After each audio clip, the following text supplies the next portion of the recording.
traveled, but they are fully in support. Let me first recognize Honorable Danga Abdul Malik, Honorable Aliyu Mustafa, Francis Wave, Zakari Nyampa, Abdullah Mohammed, Honorable Abiante Aweji Inombe Dagomi, Honorable Gali Mustafa, Honorable Chinedu Emeka, Honorable Emmanuel Udo, Honorable Chinwe Morem Wacham, Honorable Boma Goodhead, Honorable Matthew Nwogu, Honorable Nobom Marcos Izageya, Honorable Obi Agocha, Honorable Midala Usman, Honorable Peter Anyekwe, Honorable Emeka Udu Godwin Obiajolo, Honorable Mohammed Bello, Honorable Usman Basiru, Honorable Efian Emma, Honorable Ukodiko Jonathan, Honorable Mobi Godwin Oga, Honorable Mark Esset Udo, Honorable Dekeri Sunday Anamero, Honorable Paul Nnamdikanu, who is just backing one of the proposals, not all of them, Honorable Ato Chimo Bisam, all of them. Okay, sorry, both of them. Honorable Ato Chimo Bisam, Honorable Odimayo Okunjimi, Honorable Jajere Mohammed Buba Fika, Honorable Tafik Dahatu Sheikh.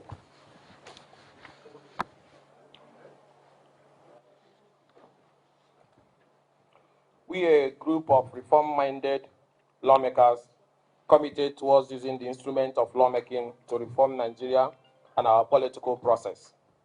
Constitutional and electoral reform has been a burning topic in Nigeria since independence from Britain in 1960. Over the past 50 years, the controversy has led to unrest and a deepening of religious and ethnic divides. We should not be afraid to meet and discuss our problems, challenges, fears, aspiration, and prospect as a people. We should not discuss in fear, and we should never fear to discuss. Today, we are taking a crucial step that will further strengthen our understanding, expand the frontiers of our inclusiveness, deepen our bond as one people under God, and build a strong support that will deepen our democracy and electoral system. We are once again at the threshold of history. History has presented us with the chance to redefine and redesign our political landscape in a direction that will strengthen the bonds of unity, enhance the processes of democratic consolidation, strengthen the structures so as to solidify those values that promote democracy, good governance, and good neighborliness, and open boundless opportunities for all Nigerians to be and to feel that they are part of the evolving political process and socio-economic advancement. This is equally in line with our realization that our current political arrangement has some identified distortion, defects, and limitations that call for urgent, focused, and realistic attention. Hence, this initiative on political and electoral reform. Our history as a nation shows very clearly that we have been through some difficult times. We have missed great opportunities. We as lawmakers of like minds and committed to the 10th House agenda of building a strong democracy that works for all using legislative instruments. And let us at this point appreciate our Speaker, Tajuddin Abbas, and his able Deputy Speaker Benjamin Carlo, for the commitment they have shown in keeping to their promises that they will work with all stakeholders towards strengthening of laws via constitutional amendment, which gave us the confidence to step forward with our only two contributions that, if considered, will help build a stronger Nigeria where justice, equity, and good governance shall reign supreme. It is our desire to notify the general public that as part of our firm commitment to see a new and working Nigeria, an effective and efficient nation where justice and equity reign supreme, we are a group of over 30 reform-minded lawmakers from different political parties who have come together and committed to ensuring a working Nigeria using legislative instruments within our power to ensure the reduction of cost of governance and campaigns, unite our country, ensure a seamless transition and continuity, uninterrupted development, justice, equity, and independence of INEC, including the efficient use of state resources, tackling of nepotism and corruption in our electoral process. There is no doubt that our country is in desperate need of a long-lasting solution to our economic situation. Insecurity, disunity, weak institutions, weak healthcare and education sector, and waste of state resources. We have now reached a critical phase where what is at stake is the very survival of Nigeria as one political and economic unit. We must rise to the challenge, and what we do with this opportunity given to us by our people matters a lot. We, the reformers, elected representatives of the people from different political parties and strong like minds, are committed on proving that we are fully capable of managing our affairs together as a nation. Hence, as the first step in our commitment, we are presenting to the public views and proposals which we are pushing on the floor of the 10th Assembly. Most of them have gone through first reading. These bills will touch on every aspect of development in all sectors of our economy and well-being as a nation. These bills, which are 50 in numbers, most of them have gone through first reading. But today, we are starting with public unveiling of 6 of them, while the remaining will come in the weeks ahead. It ranges from governance, economic restructuring, security, justice sector reform, to social bills that will target unifying our nation and ensuring long-lasting peace and national cohesion. The reformers are cognizant of the fact that Nigeria in times past has deliberated on and accepted some of the proposals in the bills. We are presented in several reform processes, including the Wales electoral reform, Ken-Namani electoral reform, the Udoji civil service reform, the Confab report, the Obasanjo, Jonathan, IBB and Abacha reform effort, and several others. These works by eminent Nigerians, including lawmakers in the past, have been long abandoned despite the time and resources committed to them. It is time we revisited those reports, adopt some of the silent proposals, and adjust them to fit the current realities. Therefore, the bills presented today will address that proposal. On governance.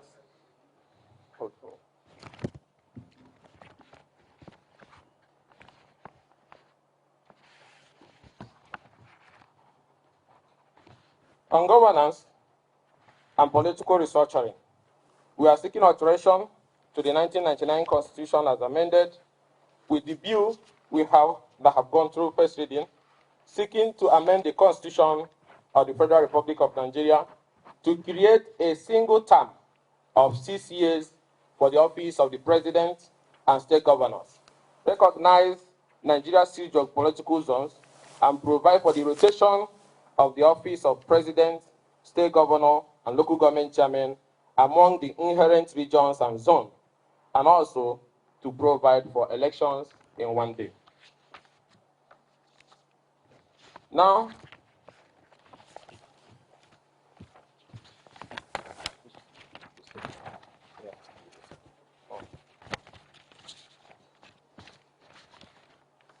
and also that flows into the Electoral Act, where we're also seeking for an amendment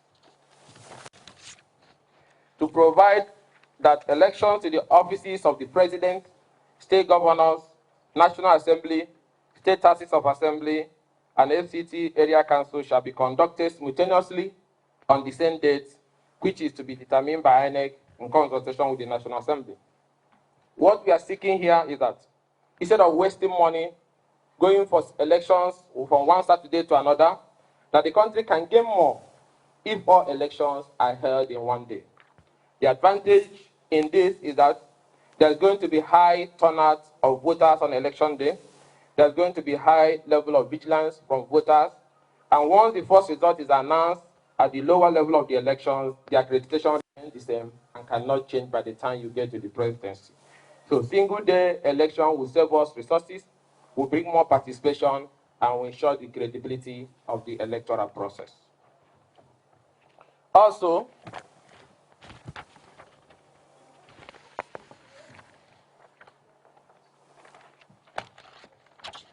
the third one is a bill seeking to amend the Electoral Act to provide for the hearing and determination of all election petitions by the respective election petition tribunal and the appellate courts in accordance with specified timelines before the swearing in of successful candidates at the election.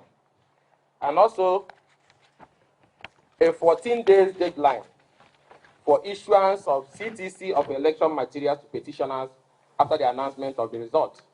And we're also pushing for a 1-year imprisonment for non-compliance against the rec or any concerned electoral officer, plus 7 years imprisonment without option of a fine for any returning officer who declares a false result not uploaded to the server or via the INEC electronic transmission devices, including results that the accreditation figures didn't tally with the number of votes cast. Also included in our proposal is conclusion of all pre-election matters 30 days before the date of the election. It's important that we solve this once and for all, that the election cannot hold and people are still in court battling over who is the candidate the people voted for. Voters must have the power to know who they are voting for. Hence, pre-election matters must be concluded before we go into voting. Now, it's also important that those who lost the election as a result of false declaration by an electoral officer can now, under the new proposal, have a right to bring an action personally against that electoral officer who violated the Electoral Act in damages and in prosecution.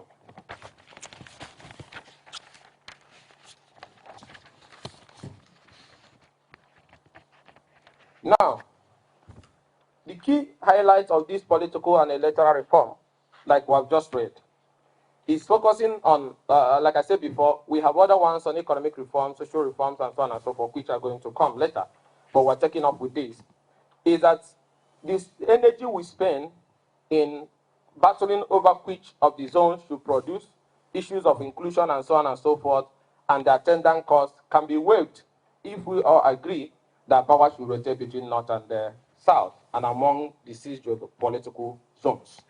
And also, the amount of money and distraction that goes into seeking for second term and how politicians, because they want to get a second term, will not be concentrating much on what they are supposed to do. We now said, let's have a 6-year single term so that once you're elected, you know that you have a mandate to run for 6 years without fearing anybody or anything, as long as you're in line with the provision of the law. And that also goes with ensuring that the electoral process is credible with all elections holding in a single day. And then one will say, if we say it's a 6-year single term, what if the president dies? And then are we going to have a repeat of what happened at the time of Jonathan when another person comes from another zone and he might distort that zoning arrangement? We have put provisions in place to ensure that when we say it's 6-year single term for a particular zone, it remains 6 years and it can never change. And that is why the bill is now proposing for the position of 2 vice presidents. One will be a vice president for succession, which will come from the same zone with the president, and the other one will be vice president administration from the other part of the country. And what that means is that in the event of death of the president or impeachment of the president, the second vice president's succession assumes office immediately and completes the remainder of that time and cannot seek any election. With that, if it is the turn of the North or the East and they have 6 years, that 6 years will remain 6 years and it will not change, because even if it's impeached or even if the president dies, the second vice president's succession will be sworn in immediately to complete the remainder of that time. And also, in order not to incur extra costs on the country, this vice president will now have ministerial status, being the only vice president, being the minister, only minister from that state. So instead of having 2 ministers, it's going to be 1 minister. Once that person is elected as the vice president's succession, he automatically becomes minister for that state. So we are not going to spend extra costs maintaining that office.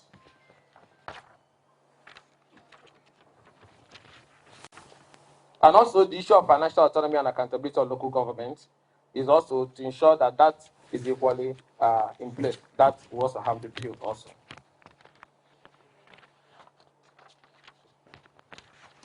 So we want to conclude this press conference by greeting all Nigerians of all walks of life on this historic day.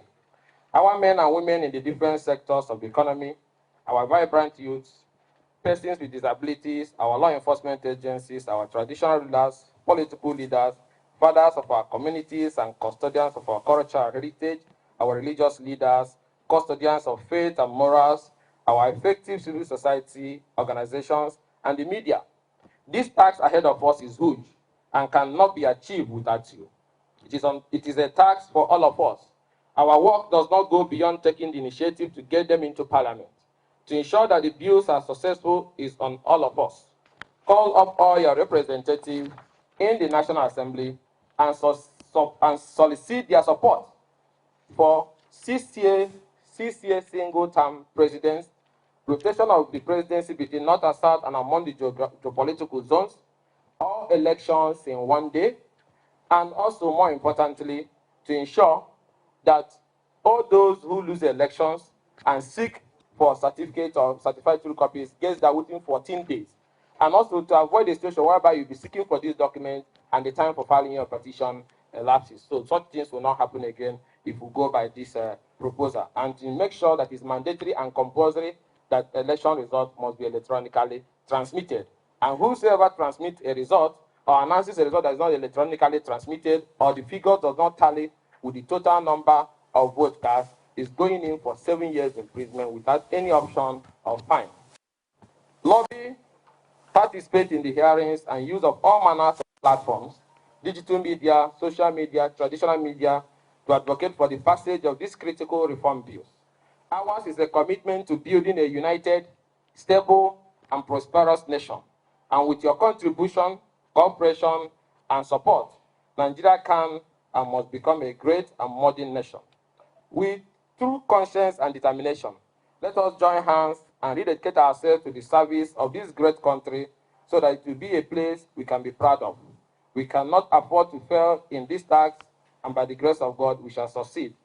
We ultimately thank our fellow members of the Federal House of Representatives, the 10th House, the People's House, and more importantly, the leadership of the House, led by our able Speaker, Tajuddin Abbas, Eyam Zazu, and Benjamin Okezeka, the Deputy Speaker, Otabri Bente, for the focused leadership and for a well-researched and strategic legislative agenda that have inspired us today, even as we further seek their support in ensuring we achieve our common prosperity. We salute the Speaker for constituting the Constitutional Amendment Committee chaired by the Deputy Speaker, who has the great capacity required in delivering the task ahead. We have confidence in them and our colleagues that our proposal will be supported. May God bless our country and may God bless you all. And at this juncture, let me invite my brothers to make their brief comment. Thank you.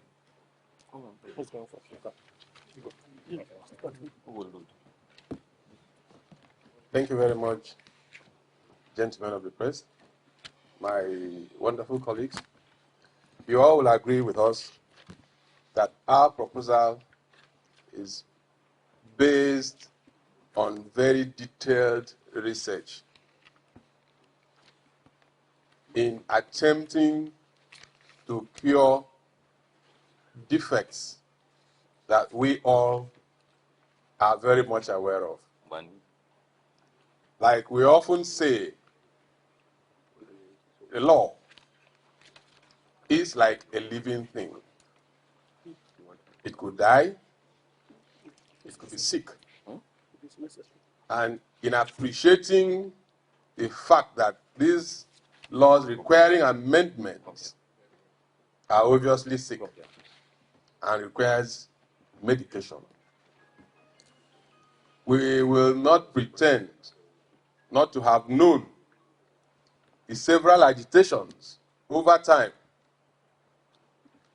of where the presidency should go. When it goes north, those in the south will begin to clamor. The next will be our turn. And in most cases, people don't get the turns because they just wish it's their turn. Same goes for several areas, several states, where we begin to hear things like, oh, the central has gone, the south has gone. And certain people might be disadvantaged. But if we cure these defects with these amendments, everybody would be guaranteed that sometime you will have the opportunity, and that will bond us the more. We're also aware of a certain declaration that was made in Adamawa State, I guess. If we had this form of legislation, that would never have taken place. We know the danger that it threw up if that situation was not managed properly. Adamawa State could have had a lot of crises because of that declaration. We are also aware of complaints by legal experts representing interests at the various tribunals that they approach the election management body and they've always refused or delayed or even denied giving them materials that they require to prove their cases. Having gone through all of this, there is that desire, there is the need to collectively seek how to resolve the issues. And you cannot resolve them except we confront these laws like we are doing today. We have not said that what we are telling Nigerians should just be taken as is. We all have the opportunity to further help in refining, in distilling the final product to guarantee that what we will have would lead to economic prosperity, political stability, and the greater security and inclusiveness of all of us. You also will agree that at different times our interests could differ. Some persons would want to travel home because they have a candidate who wants to contest for probably the House of Assembly. And the other elections won't have anything to do with them, they don't bother. So if you aggregate diverse interests, you would find out that voter turnout would definitely improve. A greater number of people will now participate in determining who takes the lead, who takes charge of our affairs. And if the elections are conducted in one day, the advantage is that we will save a whole lot of resources that will be channeled to development. There are sectors in this country whose budgetary allocations are probably a little less than 200 billion naira. And in an election year, you find us budgeting over 400 billion just for elections. And if you split it, probably 60-40, you will have over 200 billion that a certain sector would have needed to perfect their development for that year. So if elections are conducted in one day, it would save a whole lot of resources. Putting this together, I believe, as seated, you will become apostles, you become advocates for these amendments, supporting the group of 35 lawmakers who have taken up this challenge. I want to thank all of us, believing that our appeal for support is taken. Various media houses will take on this discourse, take on this debate, take on this advocacy. At the end of the day, what we will have will be the overall interest and benefit of Nigerians. Thank you, ladies and gentlemen, the press. I remain Honorable Dr. Midala Usman Balami. I represent Askira Uba, Howell Federal Constituency from Borno State. Thank you. Just to add to what my colleagues have already said, if you look at the bill we seek to pass, the bill summarizes unity. It talks also about peace and stability of Nigeria. We believe that for any development to happen, we must be united in Nigeria, and Nigeria must be peaceful. And it is on this purpose that we look at it that coming up with a single term, most especially looking at a rotation from the south and from the northern part of Nigeria, it can provide some stability to Nigeria, and we'll be able to work together to enhance development. You will agree with me that we have a lot of young people that have gone through difficulties, schools, and now we have bulk of number of unemployed young people that are out there.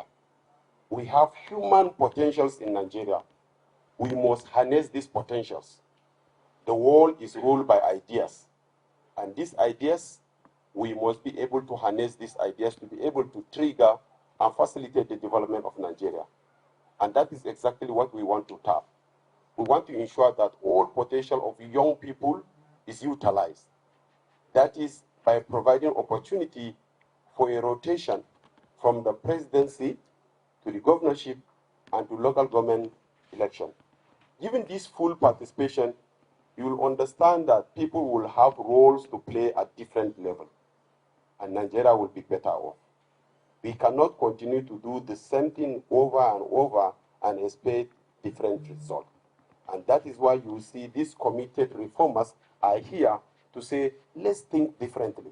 Let's do things differently and ensure that Nigeria have a choice. Nigeria have something to say, this is working, this we need to alter it, and we must work together as a team, united, peacefully, and ensure that Nigeria develop. Thank you.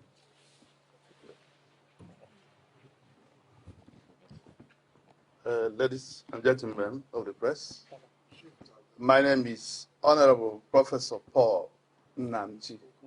I represent the great people of Enugu East and issues of federal constituency. I am from Enugu State. It's little wonder why I'm here, because I also think I belong to the two R's.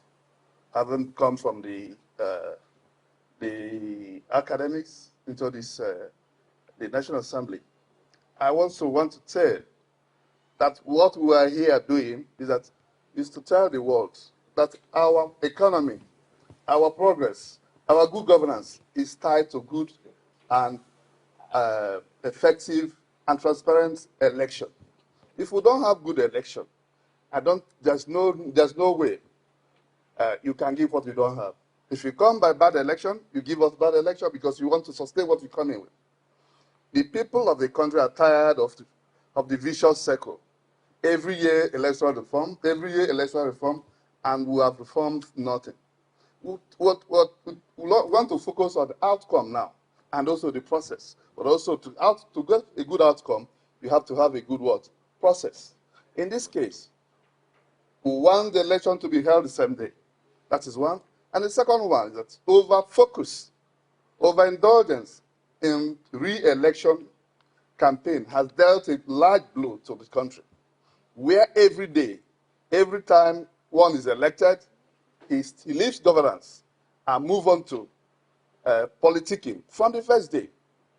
And you find out that what we do is vicious circle with governance, why people continue to do things that they will look at as what they will show as a scorecard for another election, not actually a long-term plan for people-oriented projects that will grow our economy and others. What they do, what that entails, is that our people will now focus on legacies, not re-election. And when people focus on legacies, that legacy is what entails good governance. If you don't have, you are now focused on not who comes after you or not you coming back, but what you leave on ground for the people and for the unborn child. That is what we're lacking. We'll lack that adequate planning and to follow it through. And that is why this particular process, this reformed legislature has come together to make sure, that they give our people the yearnings of good governance. It is not about you see governance, you feel governance, you feel good governance. When it's not there, it's not there. When it's there, it is there. There is no gain saying that our constitution needs amendments. Everybody knows it needs that. Everybody knows who have lacked the political will to do the needful for a long time. And this is the time. And I'm confident that with your support, the 10th National Assembly will do exactly the yearnings of the country. There's a lot of defects, and I think this is the time to correct those defects. This includes electoral process is a dynamic process. But now what we need is single term to curtail the nepotism in the country, to curtail the corruption in the country, to curtail electoral violence, to curtail electoral rigging and malpractices. These are, when at every point the youth are rejuvenated to come and vote and come and do this, one thing or other will come to them as a surprise. And it sends us back to more than 10 years back, And I think this is the right time for people to show direction. And what we're here today doing is to show direction and for others to see whether interrogate it and see where we're wrong, because this is not the final point, so that at the end, we'll give Nigeria what they need, and we're confident that with God's grace, that the country will be better in this, with this. Thank you so much.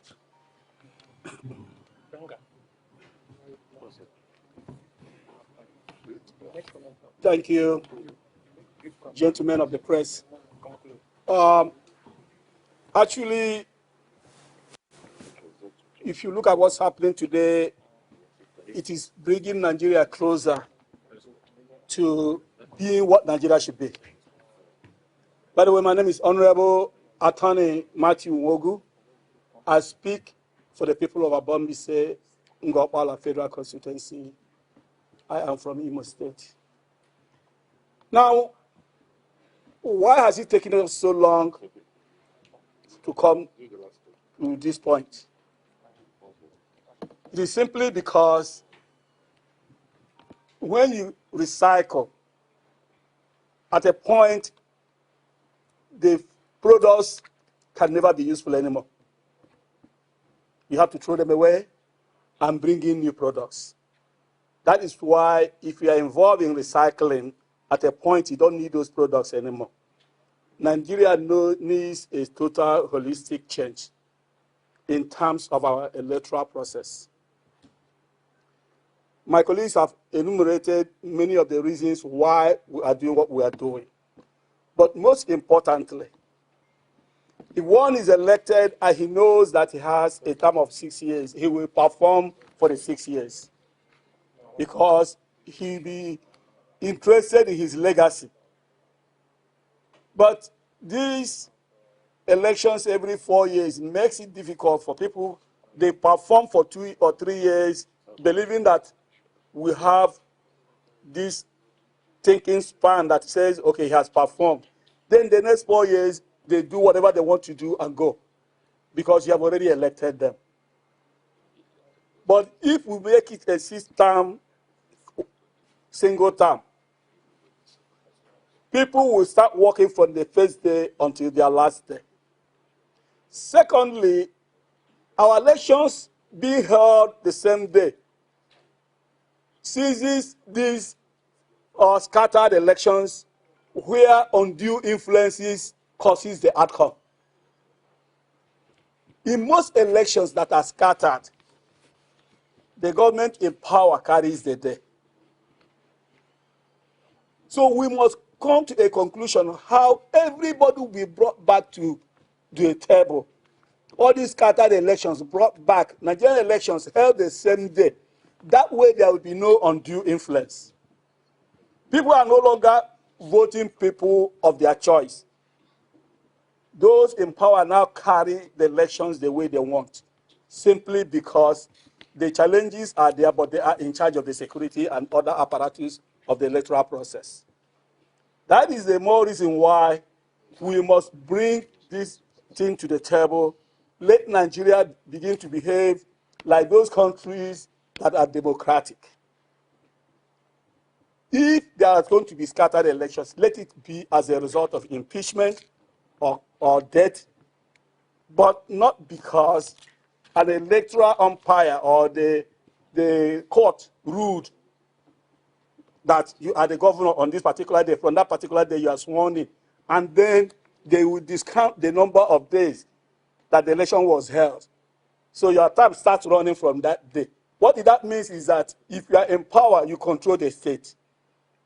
So we believe that when we all join together, that's why we are seeking your help here, and begin to bring things to the table. Nigerians will know that, yes, there's better ways to do things. I really appreciate the number I'm seeing here today covering this, and I believe with your help, Nigeria will be a better place to live. Thank you very much.